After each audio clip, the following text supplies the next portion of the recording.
اللہ الرحمن الرحیم۔ السلام علیکم۔ مسٹیریس ورلڈ میں ایک بار پھر آپ کی بہن حاضر ہے۔ تو آج میں آپ کو ماہ رمضان کی فضیلت و اہمیت بتانے جا رہی ہوں۔ جیسا کہ آپ سب کو پتہ ہے، رمضان المبارک قریب آ رہا ہے اور اللہ پاک ہم سب مسلمانوں کو روزہ رکھنے، عبادت کرنے کی توفیق عطا فرمائے۔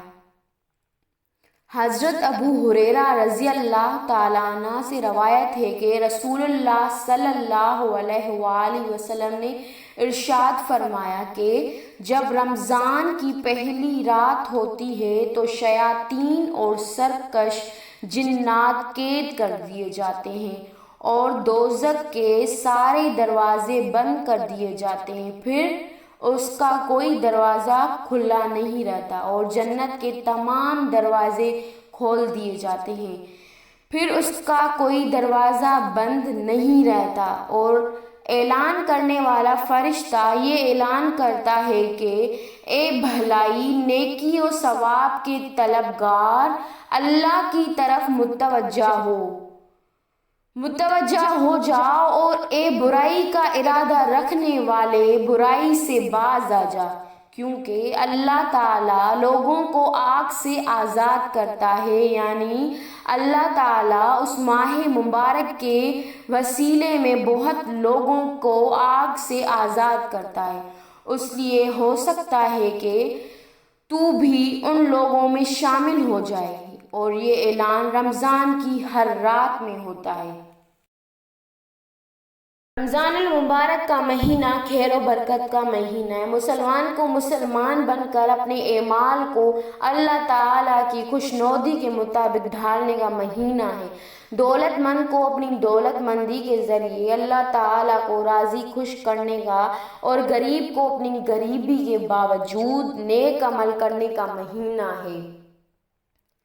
یہ مہینہ آتا ہے تو فضا کو پر نور بنا دیتا ہے، ایمان والوں میں مسرت کی لہر دوڑا دیتا ہے، بڑی عمر کے لوگ خلوص عمل کے ساتھ نیکی پرکار بند ہوتے ہیں، چھوٹی عمر کے بچے ان کو دیکھ دیکھ کر ان کے ساتھ عبادتوں میں شامل ہو جاتے ہیں، اور حتیٰ کہ فجر کی نماز میں بھی شامل ہوتے ہیں۔ الحمدللہ، ایک بار پھر رحمتوں کا مہینہ سایہ فکن ہے، مغفرت کی سبیل لگا دی گئی ہے۔ پکارنے والا پکارتا ہے کہ ہے کوئی جو مجھ سے مانگے اور میں اس کو دوں، ہے کوئی جو اپنے گناہوں کی معافی مانگے اور میں اس کو معاف کر دوں۔ اللہ تعالیٰ کا اپنے بندوں پر کرم بے حساب ہے۔ وہ بندہ نواز اپنے بندوں کو نوازنے کے لیے، انہیں معاف کرنے کے لیے بہانے تلاش کرتا ہے۔ کتنا مفلس ہوگا وہ شخص جو اس مبارک مہینے کو پائے اور اپنی دنیا نہ بدلے اور نہ آخرت سنوار سکے۔ اس دینے والے کے تو اس ماہ میں کرم کی انتہا ہے، اور ہماری غفلت کی انتہا یہ ہے کہ اس سے بھی فیض نہ اٹھایا جائے۔ دینے والا تو بے حساب دے رہا ہے، اور لینے والے اگر غفلت میں پڑے رہیں تو اس سے بڑی بد نصیبی اور کیا ہوگی۔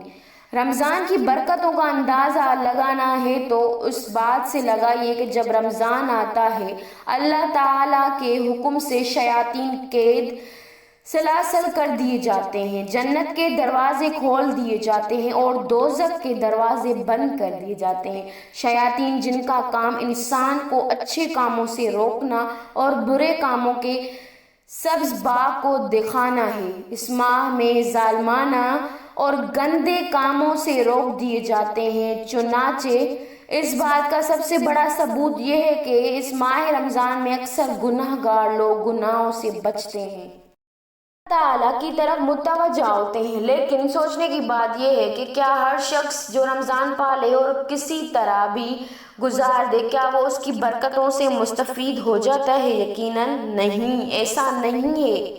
برکتوں سے اپنی جھولیاں تو وہی لوگ بھرتے ہیں جو اس ماہ مبارک کو سوچ سمجھ کر اس نیت سے گزارتے ہیں کہ ان کا نفس پاک ہو جائے۔ لہٰذا ضروری یہ بھی ہے کہ ہم اپنی مصروفیات کو پیش نظر رکھتے ہوئے اپنے لیے ایک ایسا نظام و اوقات مرتب کریں جس میں عبادت اور مطالعہ قرآن و حدیث کے لیے زیادہ سے زیادہ وقت نکالا جائے۔ اللہ تعالیٰ تمام مسلمانوں کو اس ماہ مبارک سے پوری طرح مستفید ہونے کی توفیق عطا کرے، کہ توفیق بھی تو وہی دیتا ہے مگر ان کو جو طلب کرتے ہیں، یہ نہیں کہ توفیق کے انتظار میں ہاتھ پیر توڑ کر بیٹھے رہیں۔ اللہ تعالیٰ تو اپنے محبوب قوم کی حالت بھی اس وقت تک نہیں بدلتا جب تک کہ وہ خود کوشش نہ کریں۔ تو یہاں میں ایک شعر عرض کروں گی۔ کرسیوں میں ہے مسرت کی لہر دوڑی ہوئی، شور ہے اوج فلک پر آمد رمضان کا۔ قدسیوں میں ہے مسرت کی لہر دوڑی ہوئی، شور ہے اوج فلک پر آمد رمضان کا۔ قید ہوتے ہیں شیاطین اس مبارک ماہ میں، گیت گاتے ہیں فرشتے عظمت سبحان کا۔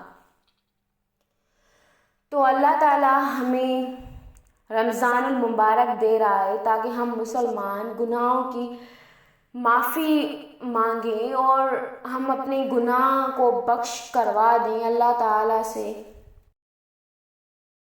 اللہ تعالیٰ ہم سب مسلمانوں کو کتنی نعمتوں سے نوازتا ہے کہ ہم اندازہ بھی نہیں کر سکتے۔